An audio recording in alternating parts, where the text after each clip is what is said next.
Hey Crossfire fans, this is Carl from Pensacola. Hey, I have a '05 Crossfire Roadster SRT6 and had it in for some transmission work, and the guy somehow hit my cup holder and broke it. So as a result, I've put together a video on why the cup holder fails to close.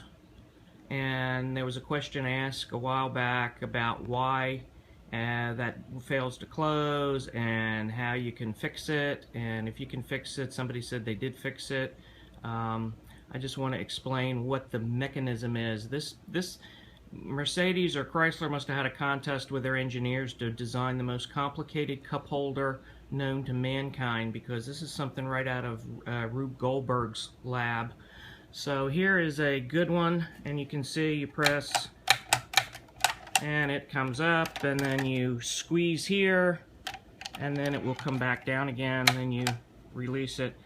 In the back side, way up under here, there is a tiny little piece of plastic off of a flange that will deteriorate over time and then cause the problem. Inside you'll find a little catch, and so the end of that flange has to hook right around this piece right here, as you can see. And so the end of that flange is not very large. Here's one that is opened up, and that flange is right basically in here. Sorry for this. This thing does separate. It comes out into two pieces. So if you're ever wondering, you know, how you get into some of this stuff, it takes an hour or so just to get the 4 bolts out from underneath. But way up in here there's a flange. I can show it to you better on this working one. So if we go up in here, and this is the jaws of life right in there, I call it. Let's see, as this comes up, way back in there,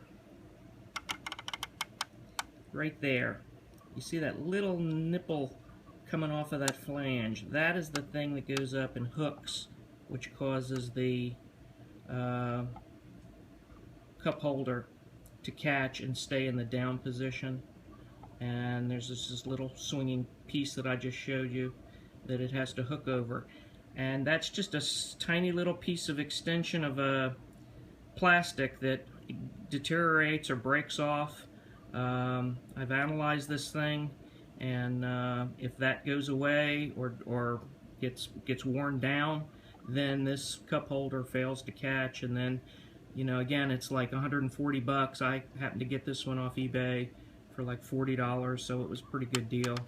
But that little catch is the thing that holds this thing in the down position, and it catches in there, and then you press hard again and it releases. So that's the culprit right in there, and it's right off a flange.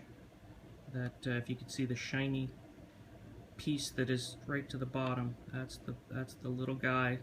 And if you've ever worked with plastic models and all the parts come off of the frame and it leaves the little nubs, it's about what that is. It's just like a little nubby piece of plastic that is part of that flange that's sticking up there, and that goes up in there, catches, and that's the only thing that holds this cup holder in the down position.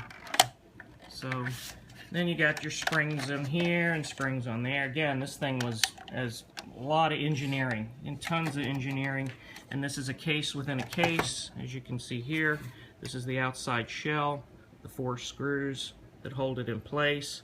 On the Roadster, getting that console out is also a bear. You can't get it out and actually push it onto the side seat where you can work on this stuff. You got to almost get on your head to get these bolts out, and they're torque screws like everything else on the car.